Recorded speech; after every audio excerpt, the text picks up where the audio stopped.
Students, yesterday I have given you a brief introduction of the famous playwright John Galsworthy.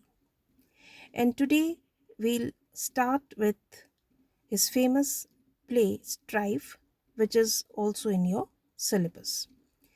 But before we'll discuss the summary of the play, I'd like to introduce you to the main characters of this play. So, the first major character which I would like to introduce you to is John Anthony. John Anthony is a 76 years old man and he is the chairman of the Trinartha Tin Plate Works. It's a factory, a firm, and he is the owner and chairman of this factory. Then there is a board of directors. They are there are four members in this board of directors. Number one is Edgar Anthony. He is a young man of 30 years and he is the son of John Anthony. Besides him, there are three other members: Frederick Wilder, William Scantlebury, and Oliver Walklin. Then, secretary of this firm or factory is Henry Tench. Another character. Manager of this factory is Francis Underwood. Francis Underwood is son-in-law of John Anthony, and John Anthony's daughter Annette is his wife. Then there is a trade union official. His name is Simpson Harness. Then there is a workmen's committee. In this committee, there are 4-5 members. Out of these, David Roberts is in the lead role. So David Roberts is another major character. Besides these, there are minor characters also, which includes some workmen at the Trinartha Tin Plate Works like George Rouse, Henry Rouse. Both of them are brothers. Then there is Lewis, Evans, Davies, etc. Female characters includes, as you are already familiar with the name, Annette. She is Underwood's wife of Francis Underwood and daughter of John Anthony.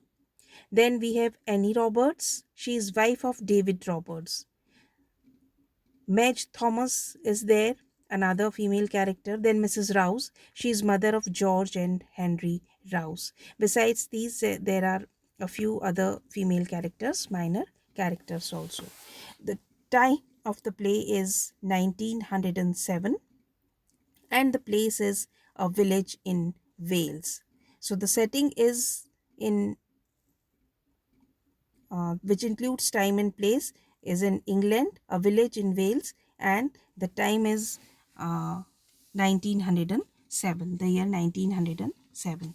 So these are the major characters, and I've also told you about the setting of the play. And now we'll start with the summary of the play, and today I'll just give you tell you something about scene 1 of act 1 of this play. So the action of the play takes place on the 7th of February between 12 noon and 6 in the evening, and it's close to the Trinartha Tin Plate Works on the borders of England and Wales. The workers of this factory have been on strike since October. The weather is extremely cold, and throughout the winter, the workers have been suffering terribly due to cold and starvation. The finances of the company are also in bad state, so both are facing loss. The company have lost £50,000. The strike has been going on because of the uncompromising attitude of Mr. Anthony, the chairman of the company, and Roberts, the leader of the workers. So both these characters, Mr. Anthony and Roberts, they are standing against each other in this play. They have opposite stands.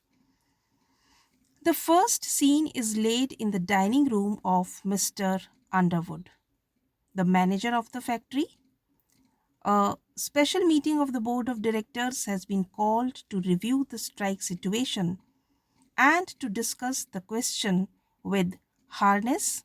He is an official of the union and also the representative of the striking workers. Mr. Anthony is presiding over the meeting. The other directors are Mr. Wilder, Mr. Scantlebury, Mr. Walkin, and Mr. Edgar Anthony, son of John Anthony. Mr. Underwood, the husband of Enid, Mr. Anthony's daughter, is the manager of the factory, and Tent is the secretary of the company, as I have already told you. Mr. Anthony is a typical capitalist of the old beliefs who believes that the workers should be paid as little as possible and should be dealt with an iron hand. Edgar is very sorry about the sufferings of the workers and their families caused by the prolonged strike. Wilder, Scantlebury, and Walkin are worried about the losses that the shareholders are incurring and so want the strike to be brought to an end. So, out of the four members of the board of Trinartha Tin Plate Works, three are in favor of the company. They are more worried about the losses of the factory, whereas Edgar, he is more sympathetic towards the workers. As the meeting starts, Mr. Wilder says that the fire in the fireplace is very hot and he wants a screen to be placed in front of it. So this is a device of John Galsworthy to show the contrast between the heat of the director's room and the cold hearths of the laborers. Edgar has great sympathy for the suffering workers and their families, and he tries to supports them during the discussion. But Wilder says he was against the workers, and even the other members were not in favor of the workers. Then Wonkin asks Tench, the secretary of the factory, what is the game of the union?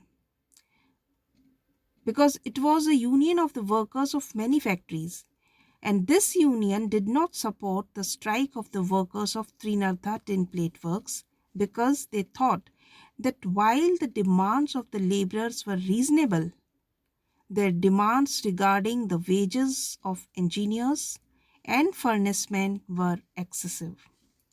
They were afraid that if they supported these demands, the engineers and furnacemen at Harper's and other factories would go on strike. But in spite of the lack of support from the union, the workers of this factory were on strike for more than 4 months. That was because they were led by a fanatic firebrand, Roberts. Wilder says that the strike is ruining the company. But Anthony tells him sternly that they must not surrender. He was not prepared to accept any kind of compromise. He was totally against the workers. He says that if they gave way to the workers once, they would soon come up with fresh demands. He says that he has always fought against the workers and had not been beaten to that day. Edgar, on the other hand, says that it means starvation to the workers' wives and children. Thus, in this way, they keep on discussing the matter and think about various strategies so that the strike could be brought to an end. At this point, Harness comes to the meeting. Now all the directors stop discussing things among themselves and they face Harness as a united body. Now what happens next? What proposal Harness put before the board of directors on behalf of the workers. This we'll discuss tomorrow. And for today, that's all, students. We'll continue tomorrow with this same scene. Thank you.